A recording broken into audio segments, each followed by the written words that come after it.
ಜನವಾಡ ಗ್ರಾಮ ಪಂಚಾಯತ್ ಕಚೇರಿ ಖಾಲಿ ಸಾರ್ವಜನಿಕರು ಪರದಾಡುತ್ತಿರುವುದನ್ನು ನೋಡಿ ಕರ್ನಾಟಕ ಭೀಮಸೇನೆ ಬೀದರ್ ಜಿಲ್ಲೆ ಯುವ ಘಟಕ ಅಧ್ಯಕ್ಷರು ಶಿವಾನಂದ ಉಪ್ಪೆ ದದ್ದಾಪುರ್ ಕಚೇರಿಗೆ ಭೇಟಿ ನೀಡಿದಾಗ ಕಚೇರಿಯಲ್ಲಿ ಯಾರೂ ಇರಲಿಲ್ಲ. ಕರ್ತವ್ಯ ಬಗ್ಗೆ ನಿಷ್ಕಾಳಜಿ ತೋರಿಸುತ್ತಿರುವ ಅಭಿವೃದ್ಧಿ ಅಧಿಕಾರಿಗಳನ್ನು ಕೂಡಲೇ ಅಮಾನತು ಮಾಡಬೇಕೆಂದು ಭೀಮಸೇನಾ ಒತ್ತಾಯಿಸುತ್ತದೆ.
ಜೈ ಭೀಮ್.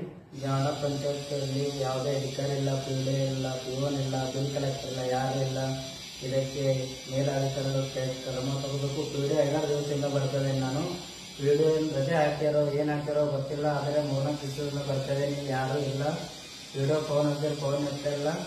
ಪಿಡಿಒ ರಜೆ ಹಾಕಿದ್ದಾರೆ, ಲೀವ್ ಹಾಕಿದರೆ ಏನೋ ಗೊತ್ತಿಲ್ಲ, ದಿನ ಬರ್ತಾಯಿಲ್ಲ. ಅದಕ್ಕೆ ಮೇಲಾಧಿಕಾರಿಗಳು ಕ್ರಮ ತಗೋಬೇಕಂತ ಒತ್ತಾಯ ಮಾಡುತ್ತೇನೆ. ಜೈ ಭೀಮ್.